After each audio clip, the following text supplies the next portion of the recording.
Never seen a lame man walk, never heard a dumb man talk, never seen a blind man see. I promise you will change his name. Never seen a canceled debt, never seen all the poor get fed, never seen a prisoner set free. I promise you will change his name.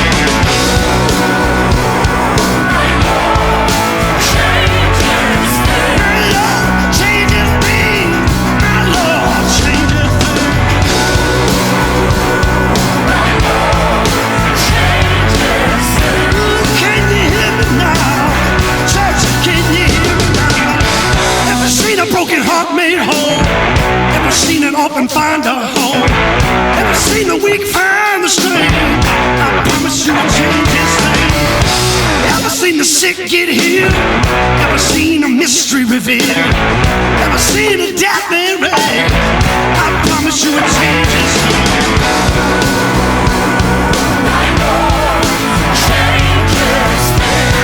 What is up, internet world?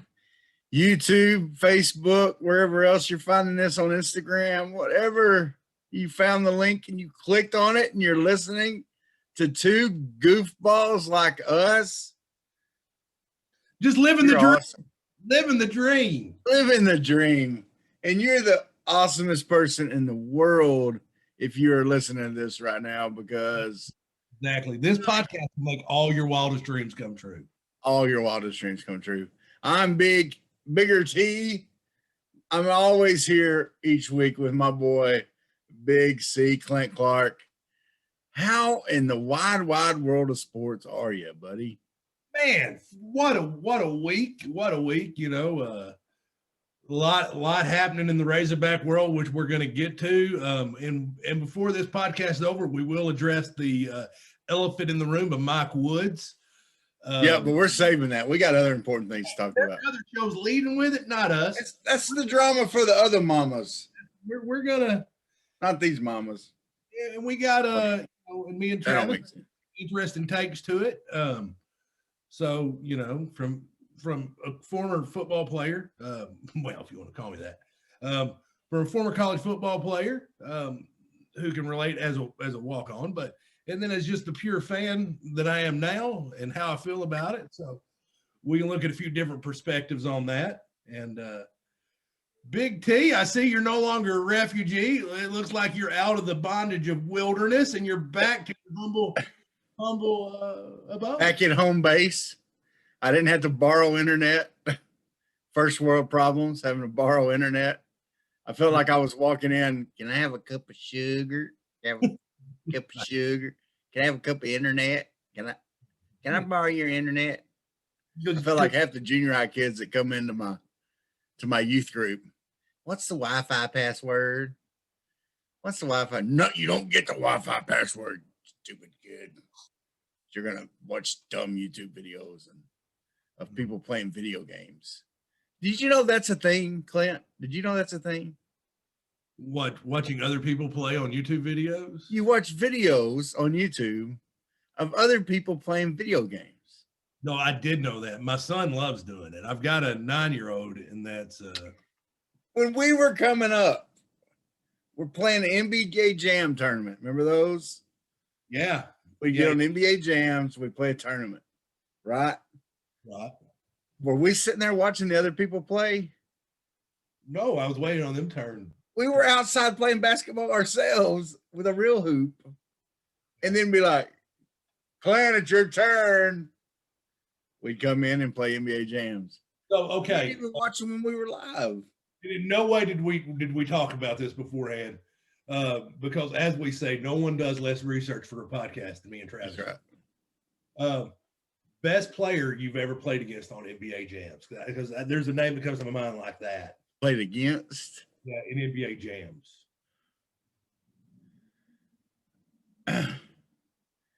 Dude, when Tim Hardaway would get on fire back in the day. No, I was thinking Matt Broyles was great at that game. Oh, yeah. Oh, I'm sorry. Oh, yeah. People. Yeah. Oh, real people. Sorry. Real people. Yeah. He was. What team did you always play with?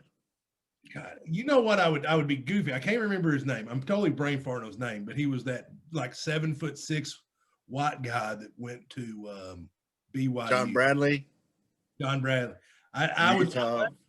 I left him in for the entire game just to see how tired I could get him. Yeah. I would do dumb stuff like that just to do it. Like I'm just gonna. Mine was Seattle. Sean Kemp. I would actually sometimes put in deadlift shrimp for Gary Payton. Yeah. Because Gary Payton wasn't that great of a shooter. And so deadlift shrimp would come in and shoot a little better sometimes. But then Sean Kemp would dunk like a beast. Anyway, all right. Like Scottie Pippen, I'm like, give me Sean Bradley. Yeah. Now, Clint, we talked about before that we wanted to start a new segment, okay? And this is kind of in the whole realm. When I used to get Sports Illustrated, my favorite section to read every week was that I turned to first thing was this week's sign that the apocalypse is upon us. I always love those, right?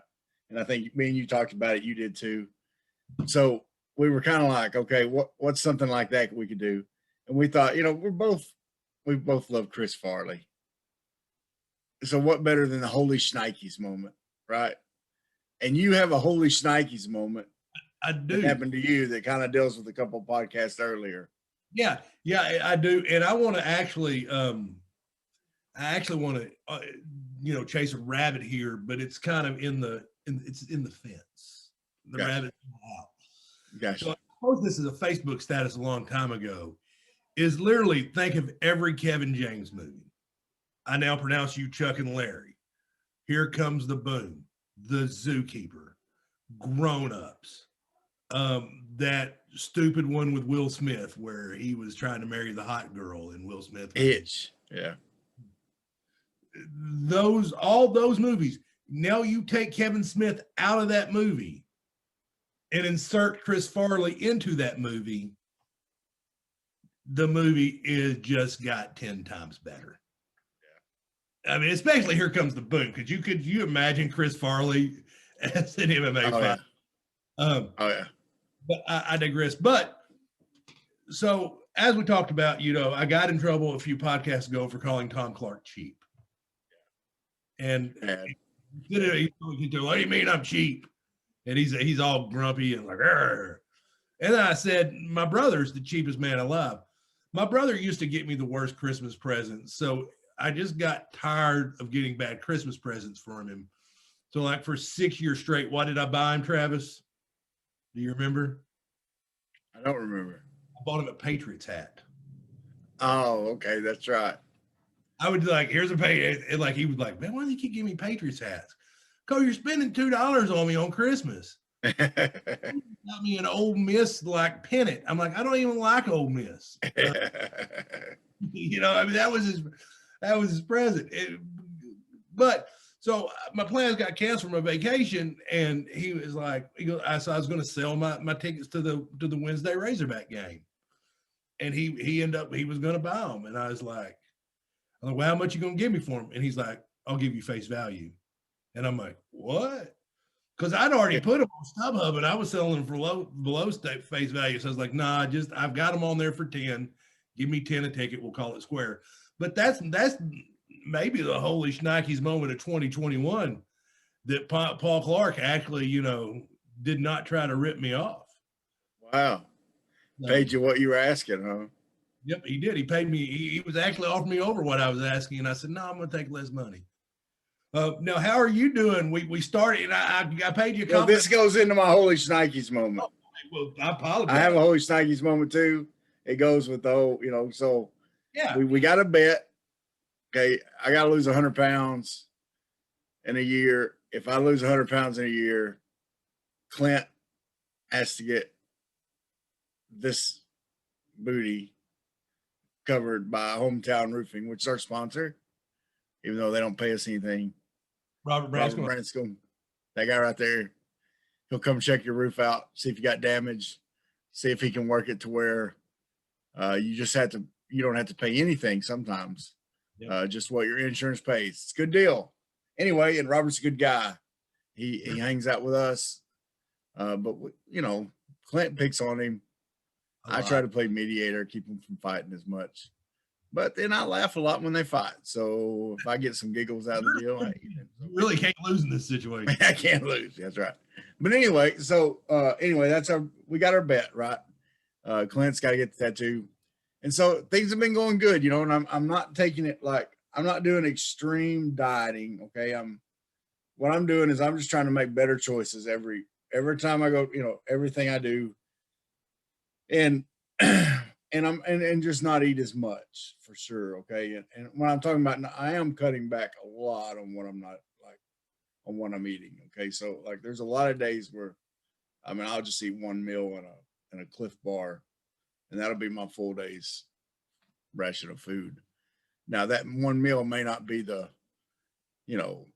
grilled chicken and steamed vegetables and stuff like that, but it's also, I'm still trying to make good choices with that. Okay. Well, this weekend I was traveling, and I was, I'm looking for a job working at a church. And so I was at a church, and, I made some good choices there. They had a taco night, and I just had one taco, and it was kind of it was more like a burrito really, but still, I just had one, didn't have any desserts, no chips, nothing like that, no nachos. And, so I did good there. And, but then, the temptation hit, Clint, and I was talking to the pastor. He owns, are you ready for this? I am ready. I hadn't told you this. This is brand new information. Okay. He owns a Little Debbie distributor. My goodness. I don't know how I can do them Little Debbie's brownies. I said, well, maybe you can help me out in more ways than one. I said, I'm going to marry Little Debbie someday. And he said, she's old, and she got kicked by a horse or something. Her face is deformed. I said, hey, I'm 44, still single, man. If I get snack cakes out of the deal, I'm good. Win, win, win. Win, win, win. So anyway, dinner. Anyway, yeah. So that was Holy Shnikes. This guy's got the connection to Little Debbie, baby. So that's a temptation I got to stay away from. But no. Anyway, so I thought that was funny. All right, Clint, we got to do it. Spring game was here last weekend. Last week we talked about baseball, we talked about basketball, we talked about football. Baseball team did great. There's some news in basketball with Desi Seals going to Auburn, Ethan Henderson going to A&M, which is funny. Desi Seals had his best games against Auburn, and it's kind of funny he's going there. But we want to talk football. Today's football. We watched the spring game, both of us, like I'm sure a lot of y'all did. Let's talk about the different positions and what we see is happening this spring. This was Sam Pittman's first spring because of COVID. He didn't get to do it last year. Now, most shows, Clint, where are they going to start if they're going to start talking about a football team? Oh, they're going to start at the quarterback, one of the pretty boy positions, maybe, running back, wide receiver. We're not pretty boys. Not at all. This ain't pretty, folks. This ain't. So we're not going to start there. And then other people might start where else? Where the drama is, the wide receiver room, right? We're not giving into the drama. Save that for your mamas. We ain't starting there. We know where the most important position is on the football field. Yeah. And it's the guys with the widest heinies. It's the offensive and defensive line. So my man, Big C, what are some things you saw from those guys that you liked, didn't like? What are some things you saw from the offensive and defensive lines this weekend? The first thing, as I went, as I said before, that I talked in the previous podcast about my errant snap over the quarterback's head. Number one, the Schomburg, his snaps and even going to last year, were perfect every time. They're right there every single. That means a lot, yeah. Solitary time. As quarterback, you ain't got to worry about like, oh, here's this. It's boom, boom, boom. That was good. I don't think that's mentioned enough, Clint. If a quarterback can count on where that's going to be, then he doesn't have to worry about. That's one less thing to worry about. He can just worry about the timing of the route, getting the ball out on time. It makes a huge difference. So yeah, I'm glad you pointed that out. That's something that a lot of other people aren't talking about. Well, and I don't Tech, like we didn't have to make a lot of calls. We didn't have to be the quarterback of the offensive line. You'd have to identify the mic. And there really wasn't a lot to it. But when you get to some of these offenses now, the center's making 2 or 3 calls when he gets up there. They're making the racehorse, whether you're in 3-point stance or you're in what we call the horse stance. So they're making that call.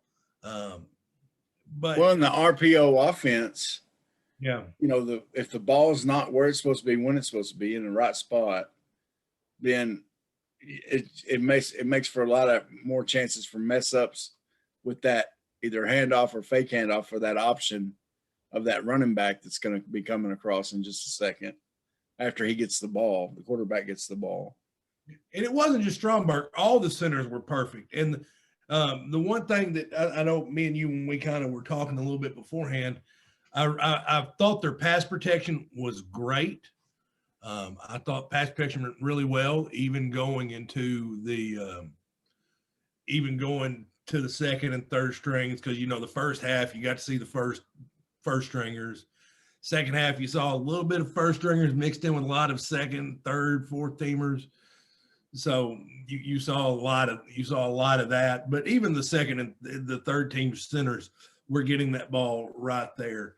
I know when Ty Clary was playing center and he's moved to guard and seemed to be doing fantastic there. But Ty Clary was a lot like me. He would get a little errant sometimes on the snap.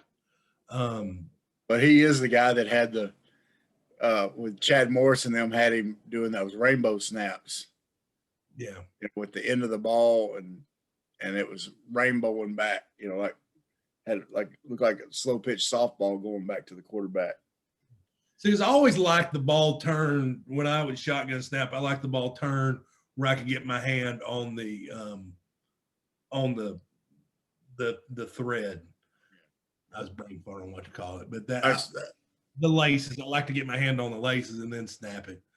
I always put my thumb on the lace. Now, but everybody had different uses. Some of the NFL guys, they don't even touch the laces; they just flick it. My hands, I got small hands, so I really couldn't. I couldn't do that. So the pass protection was good. The snap was good. A lot, and like you said, there's a reason why this next part might have not been as good as I felt like it should be. Where I was discouraged by the offensive line, and was whenever they needed like us to 4th and 1, 3rd and 2, whatever, they just needed that yard. I didn't feel like the push was good. And I know, like you brought up the point when we were talking about how, the RPO, KJ will be more of a threat, Malik will be more of a threat, whoever that is. But that doesn't change the fact that I didn't feel like there was enough. There was no push. Like the line of scrimmage, instead of going, went. And so while they've got to worry about KJ, but that's more gap assignment. Now, I didn't look at the run to plays to see if they were running more of a zone or they were like a gap scheme.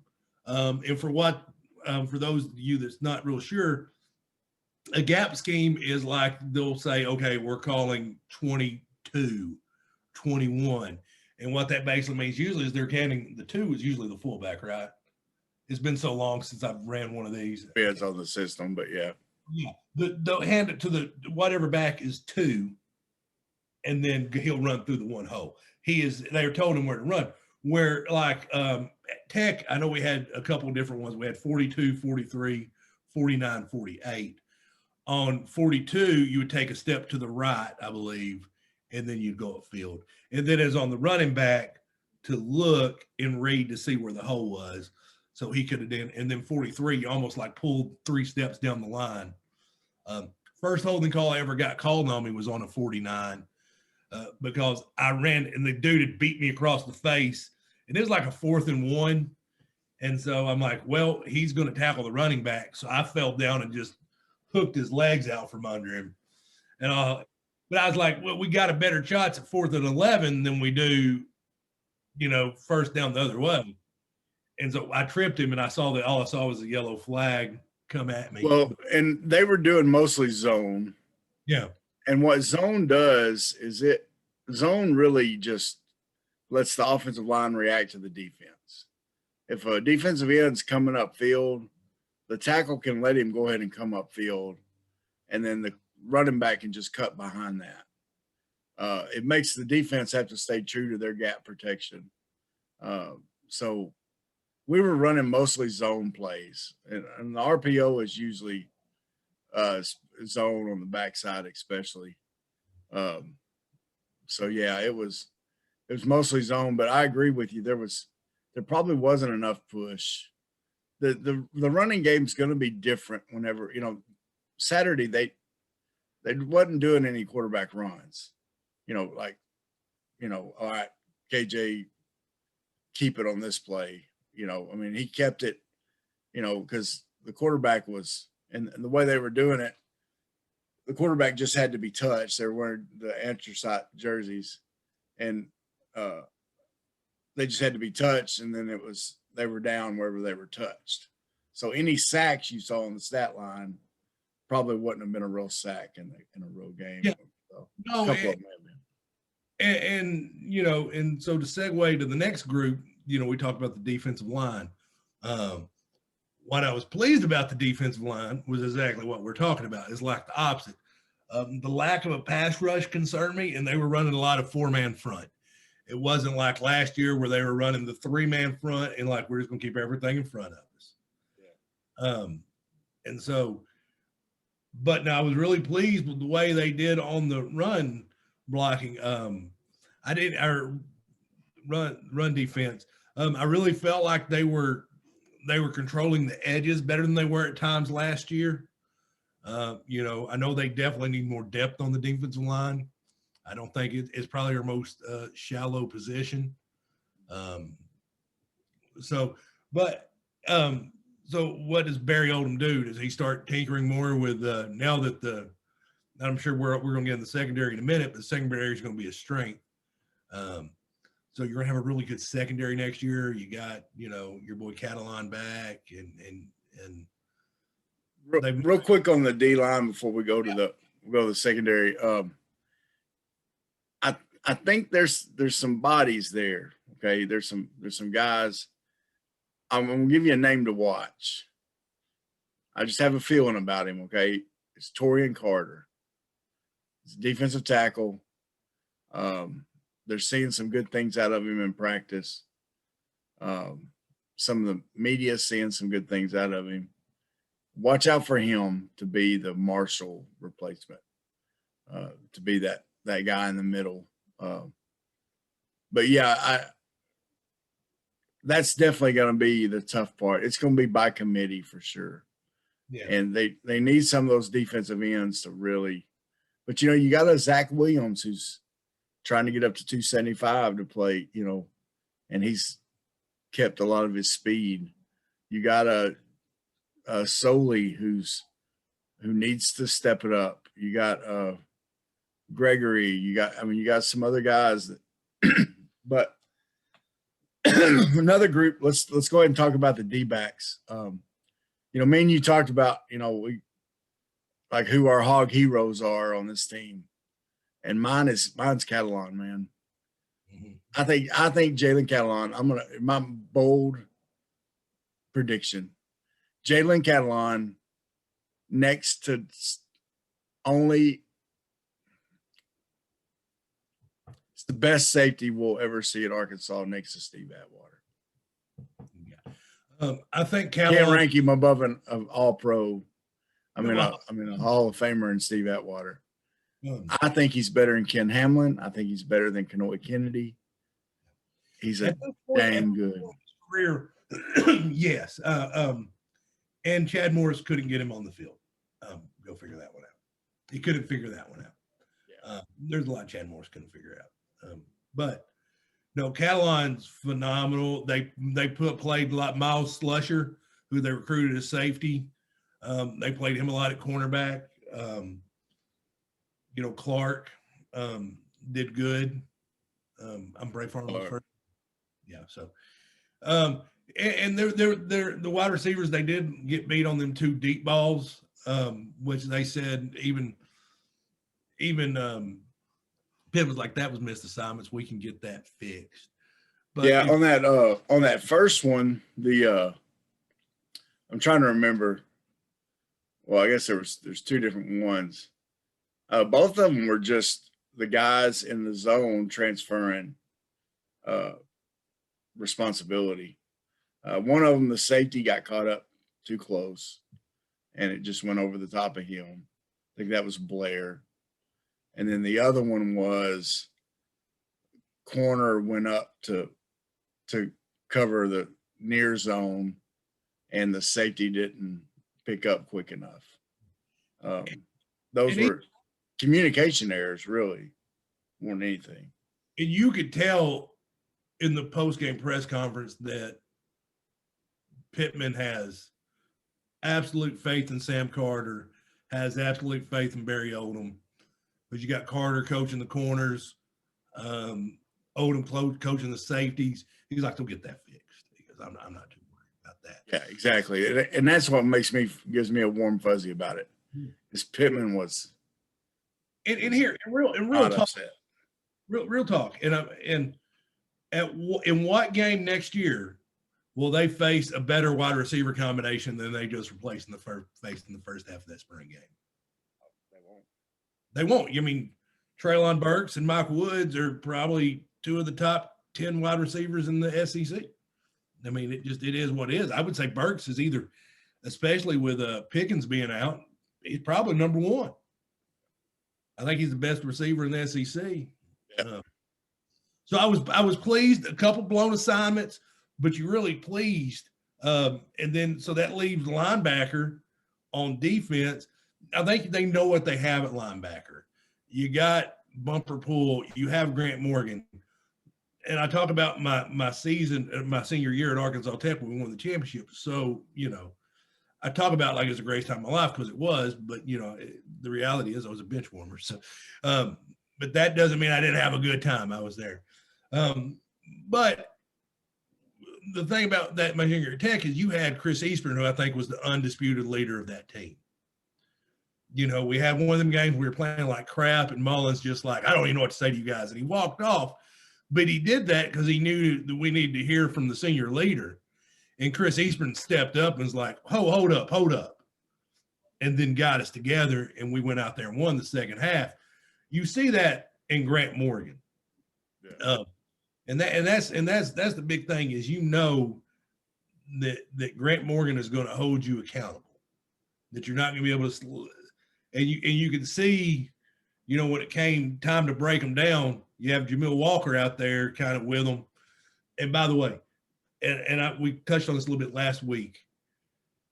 Really, and I noticed it really you got the 3rd string offensive line, the 4th stringers that were out there. And you look at the size of them and the guys that he's had like a year or so to develop in his program, and the size difference in them guys. Oh, yeah. Underneath him, how they've been built, how they built good weight. They didn't build bad weight. They didn't do like me and you and go eat Little Debbie's brownies. They built it the right way. And look at what he's done. Grant Morgan looks completely different, And a lot of that was like his wife was saying, they got the feedback they got from the NFL. Yeah, you're not built you don't look like a linebacker. So he's tried to get built like a linebacker. So the job that he's done with this entire team is phenomenal. And you see how good he is. So linebacker, I worry about depth, but not so much Look, You know, linebacker, we're going to have the same problem we've had the last couple of years. Okay. Foot speed. Yeah, there was one play where Grant Morgan was trying to chase Jefferson down when Jefferson got away and they called it back on a touch or whatever. But Morgan had no shot to get him. Okay. They're Poole and Morgan are not fast. no. Now, they're hard head. They're going to put their head in there. Okay. Now, the other thing is they're going to over pursue sometimes. Okay. There's going to be times that offenses that have a lot of motion before the ball snap, they're going to catch them leaning, and they're not going to be there. Okay. That's exactly what happened with when Gus and Auburn, gets 2 80-yarders 2 years in a row on us. That's going to happen. There's going to be some of that happen because those guys are just overly aggressive. And so we're going to be dealing with some of that. Okay. And there is the depth. I don't think, hearing people talk, especially like to give credit to him, I've told you before, a great place for information is Hog Sports, 24/7 Sports, Trey Biddy. He's got free YouTube stuff. He's got, and then if you're a member of the message board, you can get more stuff. I'm not going to ever say anything on here that's off the message board, but even in his free stuff, he's not too worried about the depth from what he sees. He thinks that the depth at linebacker is okay. Right now, they're doing some different things to move some people around. So I think we'll be okay at linebacker. I don't think we'll ever, these guys are going to get lots of tackles. Okay. Poole and Morgan they're going to have over 100 tackles again if they stay healthy. Well, there's going to be times where you're going to look at your screen and be like, what the crap happened? And it's because they made a stupid mistake or they were too slow to stay with a running back. They have good instincts. I think they get to the ball. There was one play, it was like a 4th and 1 that Catalan got the tackle, but what they didn't talk about was how Grant Morgan basically got the arm in there and tripped the guy up, and then Catalan cleaned it up. Yeah. What did you think of the? Well, let's address the elephant in the room first, and we'll save the quarterbacks for last. Let's see running backs first. Well, the reason was I didn't want to talk about Rocket Sanders here and what we think. That's why I wanted to hit the receivers first. Gotcha. Obviously, we're very well prepared. That's why we're having to make this call. So Michael Woods, he caught the first touchdown in the spring game. Wide receivers are by far our deepest group, I think. Clint, it's crazy, man. That whole deal. Mike Woods looked like a number 1 receiver Saturday. He looked like the guy. And then according to media people, Sunday night, they start getting texts and hearing rumors that Mike Woods has cleaned out his locker. And they're all the media shocked. Like usually if someone's going to leave, the media's kind of knows it's coming. Well, then all of a sudden Monday morning, Mike Woods gets on Twitter and says, "I'm gone." Yeah. No one knew it was coming. Everyone was shocked. Dude, in the background on my iPhone was Mike Woods wallpaper. Yeah. I love it. And I've said on this podcast, I'm like, you need to follow Woods on Twitter. Now we can speculate, and there's already been a ton of speculation. The first thing that came out was people were like, "Oh, him and Guyton, the new receivers coach, must not get along." Well, then thankfully Mike Woods shut that up real quick. He tweeted out and said, "Look, I've known Guyton since I lived in Houston growing up. Guyton was down there with Major Applewhite and with Bryles before." He said, "I have nothing but respect for him. Arkansas is going to do great under him." So he let it be known it wasn't that. So then you're like, well, what is it? What is it? What makes a guy that's going to be arguably the first or second receiver. You know, it's him and Burks. Burks is by far the better talent. However, I mean, Burks is going to get the ball a lot, but Burks is also going to be double teamed a lot. Right. And Burks is going to be, he's going to get the ball on jet sweeps. He's going to get the ball. He's going to line up in the backfield at running back because we're not all that awesome at running back. He's going to line up in different places that catch the ball out of the backfield that where Woods wouldn't do that. So is he? Most people are saying now he wants to be the number one receiver wherever he goes. That's why he's leaving. So he wants to be a number one receiver. It's such an odd time to transfer too. It really is. It is, yeah. I mean, just after a spring game, I like transfer before the spring game or before the spring.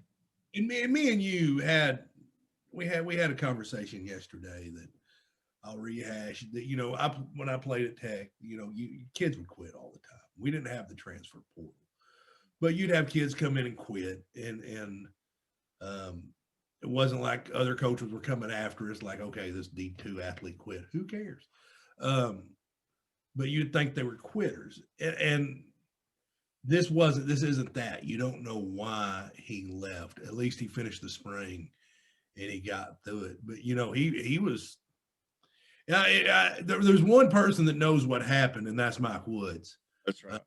That there's just that, and I don't know what it is. I wish the kid the best. I think he gave it his all while he was here. Yeah. He helped recruit a lot of those. But I know we've got obviously Traylon Burks back. You got Davion Warren. My hog hero is John David White.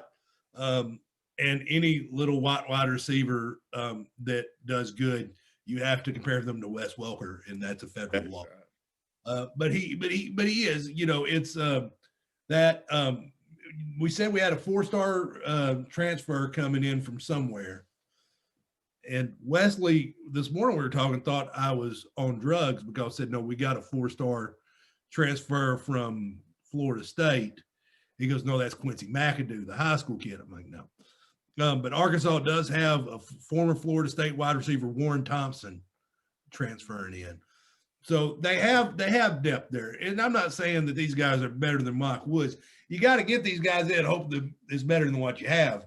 You'd rather do it with what you have. And so I really hope. I've heard Oklahoma, Texas, both as for Woods. Yeah. Well, I remember this morning still continues to be Oklahoma. That he wants to. I think part of it he wants to play with a top tier quarterback, and he thinks Ratliff is it. I'm sorry, I don't agree with that. As good as KJ. If you watch that QB1 or whatever special that Ratliff was on Amazon, it's kind of came across as a brat on there. But anyway, we'll see what happens with him. I wish the best for Mike Woods, and that's what makes it so tough because he was the face of this team. He was. He was. Social media, he was the face. Yeah. But like you said, we're still good there. I want to tell a story about John David White. You said he's your hog hero, and he's a great one.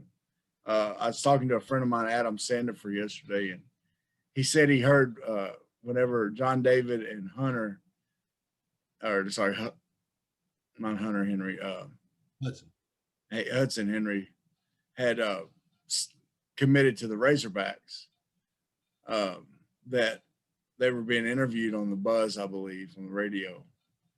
And they were asking them about, what they wanted for their future as a hog. And John David said, I want to win the Broyles Award. He said, I'm going to have to walk on.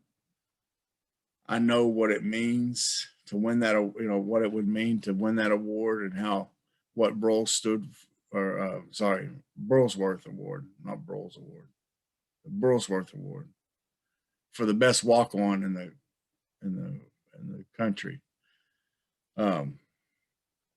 He said, I know what it would mean to win that award.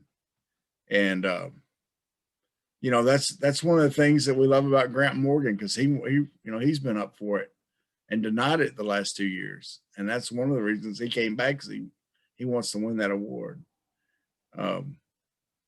It's hard to believe a guy that got over 100 tackles didn't win that award last year. Well, that offensive lineman from Pitt was really good. I mean, that won it. But you got to think about. We'll say Grant Morgan. You can say Grant. We'll say Grant Morgan's going to win it this year. So you talk about Burlsworth, Baker Mayfield, Grant Morgan. What do them three guys have in common? They're the three hardest workers in the room. And Baker Mayfield, for the y'all that don't know, quarterback at Oklahoma, Heisman winner, Cleveland Browns quarterback. He walked on at Texas Tech and couldn't get along with Kingsbury. He was the starting quarterback there, but his dream was always to go to Oklahoma, and so he went to Oklahoma and he beat Trevor Knight out. Trevor Knight transferred to A&M. But for y'all watch Grader, if you haven't watched Grader, if you got a kid that wants to walk on, that's how hard you got to work. That's what you have to do to be successful in college football. Look, if you got a kid, if you're a person, you need to watch that movie. It's on Netflix. If you got a membership, it's free to watch. It is, it's not the greatest, most exciting movie in the world. It's not the best filmed movie in the world, but it's got a message of hard work and what hard work will do. And then, of course, it's got a religious message too, but it's very worth good watching. So one of the solutions that I came up with to help in the wide receiver room was to move Rocket Sanders from running back to wide receiver, which was kind of what they recruited him for. You think that's a bad idea. And also, I will say this, that there was a weakness I saw last year and this year in this team. I think it's running back. So I'm going to pitch it to you. Yeah, I think the running backs, I think we saw what the problem with the running backs is in the first two plays.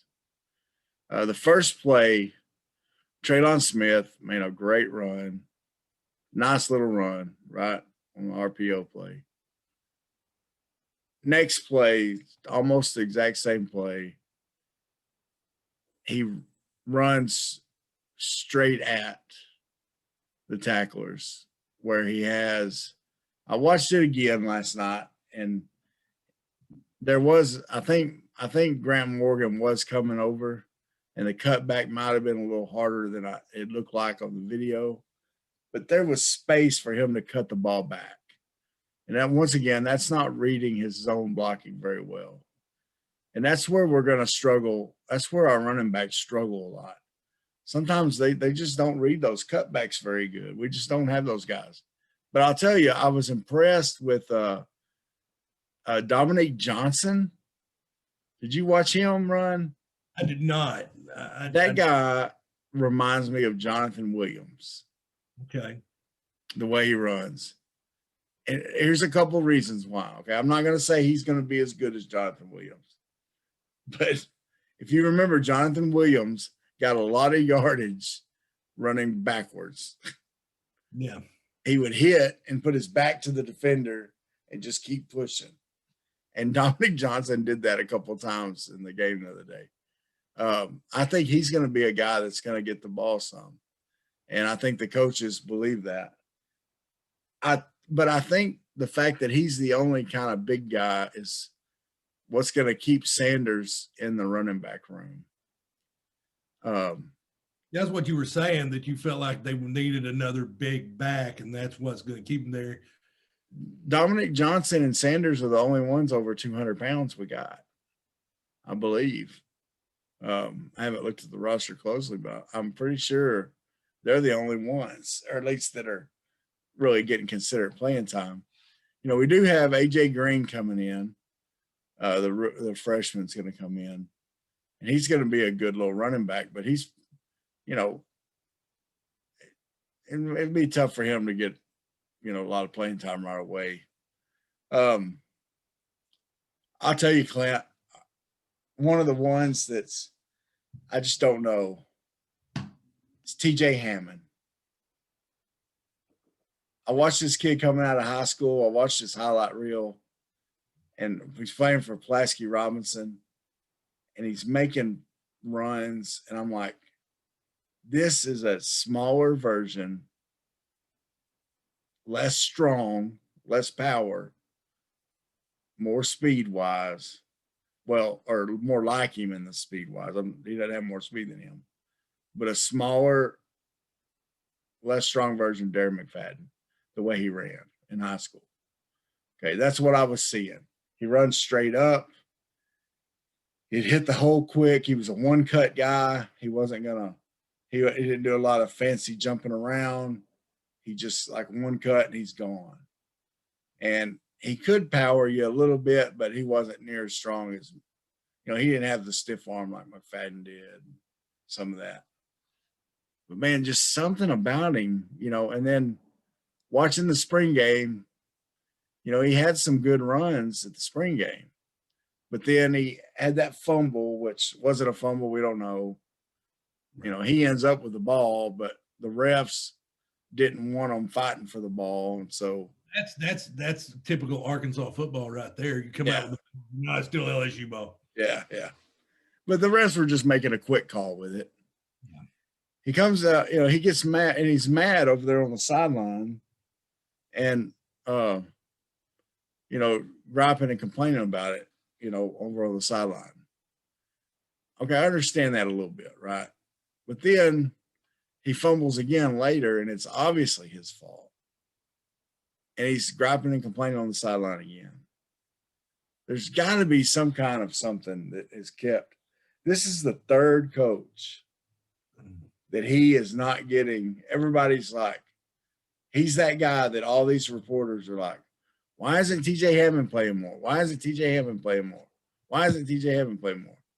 This is the third coach that has said it's kind of kept him off to the side. There's definitely something about him. Well, there's a couple of things that I've discussed, and we've discussed previously on this podcast. There's something in practice that's not happening that we're not seeing. That's right.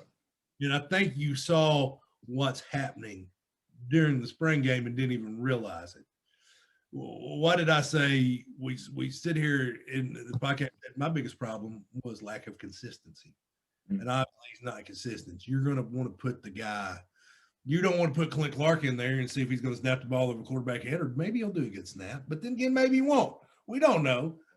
I don't know where it's going. They don't know where it's going. So they don't, But so yeah, and I think that's it. Is he'll bust off that 80-yard run like holy cow, and then he'll fumble when the ball's right here, no one touches him. So I think maybe he can clear up that consistency, because it did look like they're kind of priming him as the number 2 back. The way they were playing, he is number 2 on the depth, because they had the true 2s on the one team. So on the 2s, we had, on the 1, we had KJ Jefferson as starting quarterback, and then we had Malik Hornsby as backup. What do you think of the quarterback play? I was pleasantly encouraged. I was encouraged top to bottom. Yeah. I thought every guy that got in the game impressed me. I thought KJ looked like a leader. He looked like a number 1. As we've talked on here, as the reporters, the commentators doing the game talked, he has come in and he said, I'm going to be the leader of this team. And he's taken that mantle and he's running with it. And I couldn't be more proud of the guy. He looks like a starting quarterback in the SEC. And he's carrying himself like a starting quarterback in the SEC. The other thing I'm really impressed with, I watched his post-game press conference. And when I'm sitting like this, it looks like I've strategically got my hat covering Robert's junk. Yeah. So anyway, but he said, hey, I every week I'm going out, I'm picking a day, I do this with this offensive lineman, I do this with this offensive lineman. So he's becoming, because I think quarterbacks get caught up into like, hey, I want to hang out, be buddies with my receivers, and they don't hang out with the offensive line. I think you see KJ gets it.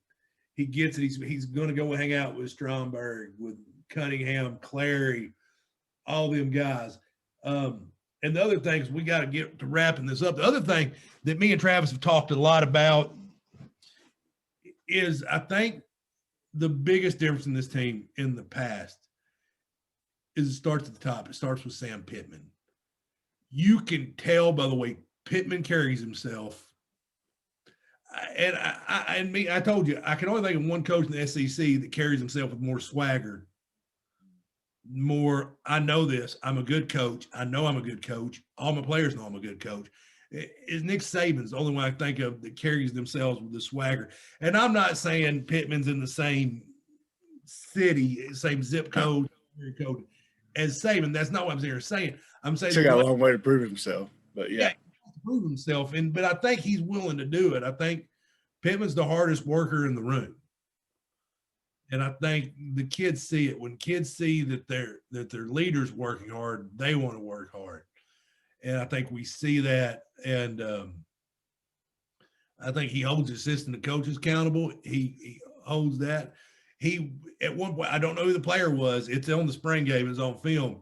You see Pittman going off on him. And the kid, to his credit, is engaged the entire time. He's listening to what Pittman says. He's not like, man, you don't know what you're talking about. Shut up. And like some of the kids would do. He's like, no, he's engaged. He's engaged. And I think Pittman's just got that respect of the entire locker room. I think the players, number one, love him. Number two, they respect him. And they know he's just trying to get their all out of him. And just the way he was carrying himself during the spring game, you're like, that man is the undisputed leader of Arkansas football. Yeah. I totally agree with you. He, one thing I've been impressed with Clint is I'm real big on leadership. I'm real big on, a coach can only do so much. When you get behind, when you're playing Missouri and they're starting to come back on you, and you've had them down by 26 points or whatever it was, when Bielema was there. Having a good leader on the sidelines, one thing, but you need someone on the field saying, okay, boys, let's go, follow me. Let's lock arms. Let's do this. We're going to do this together. You need that. You need those guys on the field that are going to step up and be leaders and realize that it's time to go win the game right now. And we haven't had that at Arkansas. That's hard to find anywhere right now, man. I deal with high school kids all the time. It's hard to find. You don't find that in high schools. You don't find that, okay? I think we're developing those kind of guys. I think Sam Pittman is developing those type of guys. I think Grant Morgan and Catalan and I think KJ Jefferson and I think Burks, even though Burks is by all talk is not a vocal guy, but everybody looks up to him. You hear him talk about him. And for a coach to be able to do that, I think Bielema tried to do that. But I think Bielema wasn't taken serious enough by the players.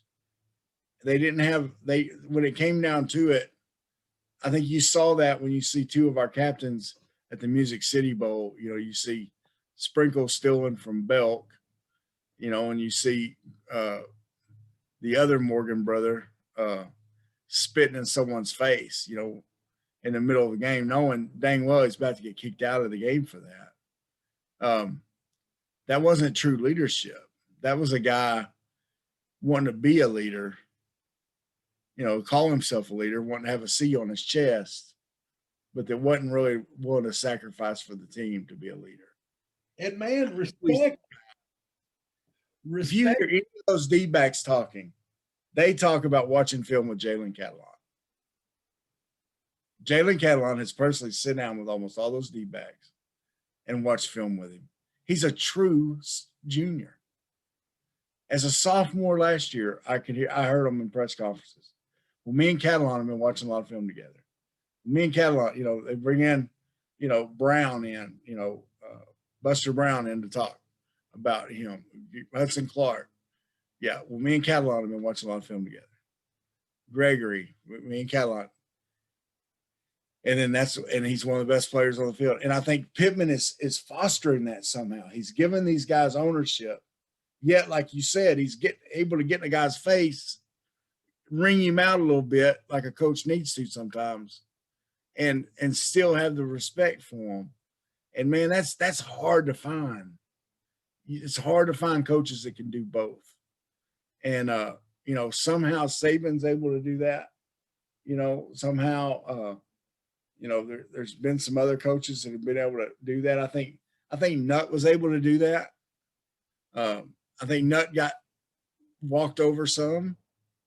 I think he got taken not so serious sometimes by players. But for the most part, they loved and respected him and wanted to fight for him. And these guys want to fight for Pittman. And that, man, that's, to me, that's what has me most excited about Razorback football. Yeah, like we got a team that's going to fight their butts off. You could just tell by the way the team reacted and the way, because I know when you think, man, they're hiring an assistant, because we all knew Pittman, but on the outside looking in, you're like, they're hiring an offensive line coach, as their head coach. Boy, how Arkansas is falling. Yeah. But when you look at the way he carries himself, at the way the team interacts with him, you're like, they hired the right guy. I know Chancellor White, is it John White, that he got fired a few years ago, but when they hired Pelfrey, he started talking about fit. We got to find a guy that fits. And Pelfrey was, he was a pretty divisive coach. You had people like me that liked him. You had people like, a few of our friends that did not care for Pelfrey. My problem is I think I like the guys while they're there. And then I hear about things they were doing once they leave. And I'm like, why didn't you tell us this? Man, every coach is going to have their bull crap. I don't care if it's Sam Pittman, Burt, Boris, Petrino, Nutt, Smith. They all going to have their bull crap that you have to deal with. And they are. There's things that we could all do. You could go to my job, and I'm sure you could correct about 10 things I've done that I could have done better. Oh, yeah. Same thing with yours. So yeah. I did love his press conference where he's like, I don't think y'all realize how good of a offensive coordinator Kendall Browse is. If he knew that play wasn't going to work, no, he wouldn't have called it either. So I'm real pleased. Well, man, that's about all the time we got for the day. I know, man. We pushed it today. Lots of good football talk. We'll talk more in the future about the schedule next year. We got voted the toughest schedule in college football again this week. So that's going to be a fun one to watch and see what, we maybe do some way too early predictions sometime soon. We're going to talk about some other things, the way college sports are changing. We're probably going to talk about that next week. Correct, Clint? Correct. Yes. It's our transfer portal episode, y'all. Transfer portal. And the pay for play stuff. That's going to bring in a lot of changes. College sports. Sorry, not college football. College sports they're changing right before our very eyes. And I don't know what's going to happen. So anyway, thank y'all so much for watching. Like, share, subscribe. Thank you, Sean Michelle, for letting us use some of your music. Thank you. Robert Branscombe with Hometown Roofing, the man. And please, y'all, like, share, subscribe, comment, interact. Let people know about if you enjoy listening to us talk, or if you don't enjoy it, I don't care. If you're willing to just share it, let people know about what's going on. We'd love to get more views out there. And who doesn't want to make something like this, what you're doing, bigger and better, right? So that's what we want. We want to make it bigger and better. And we need your help to do it. We can't do it by ourselves. Can't do it by ourselves. Big C, we can't do it by ourselves. Can't do it. We need you. We need you. Man, always great time with your feminist propaganda. And Robert doing the Costanza. That rhymes, dude. Man, I don't know. I might have to make up a song. Robert doing the Costanza. That's right. I'll come up with a little ditty. No. All right, man. Well, have a good week. Go Hogs. Go Pig. Go. Wait, the Yankees are doing horrible. Hey, the baseball team's still doing. Oh, Razorback hockey made it to the national finals. Got beat, but still second place. And once again, when I was told about that by my buddy Mike Floyd on Facebook, my response was, "What's a hockey?" See, Clint. Sweat, work, filthy, dirt, harvest, hurt, kingdom come. Sweat, work, filthy, dirt, harvest, hurt, kingdom come. Listen, that's why I sweat when I work. My hands get filthy down in this dirt. Won't see no harvest till I hurt. Crying your kingdom come. Listen, I wake up in the morning, I bow my head to pray. Mama told me if I don't, ain't nothing gonna change. These prayers breaking up hard ground so I can sow the seed. Ain't afraid of no aches and pain. Lord knows I gotta follow his lead. That's why I sweat when I work. My hands get filthy down in this dirt. Won't see no harvest till I hurt. Crying your kingdom come. Oh, I sweat when I work. My hands get filthy down in this dirt. Won't see no harvest till I hurt. Crying your kingdom come. Sun beating down so hard, I can barely breathe. Hard to sing a joyful song, the work's got me on my knees. Then the gentle breeze blows by, pick me up right on time. Listen, now I know the Lord is near, working right by my side. That's why I sweat when I work. My hands get filthy down in this dirt. Won't see no harvest till I hurt. Crying your kingdom come. Oh, I swear when I work.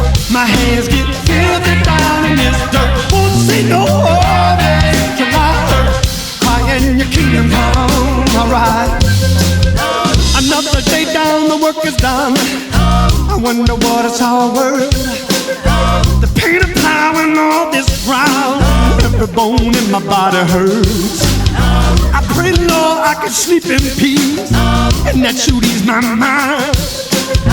I know the Lord's work never stops, even in the middle of the night. That's why I swear when I work, my hands get filthy down in this dirt. Won't see no harvest when I hurt. Crying the kingdom come. Oh, I swear when I work, my hands get filthy down in this dirt. Won't see no harvest when I hurt. Crying your kingdom come. Let's take it down. Come on, boys. Sweat, work. Come on now. Filthy dirt. Let's tell them about it. Harvest, hurt, kingdom come. Take it out a little bit more. Come on. Sweat, work, filthy dirt. Harvest, hurt, kingdom come. Come on, take it down. Sweat, work, that's right. Filthy, come on. Dirt, harvest, hurt, kingdom come. You know, sometimes people don't know how hard it is. Tell them about it. Filthy, you know. Dirt, oh, harvest, you know it hurts. Crying your kingdom come. Give them a little bit more. Come on, Adrian. Sweat when I work, my hands get filthy dirt. Come on, you know, harvest, hurt, crying your kingdom. Let's bring it all in, people. Oh, I sweat when I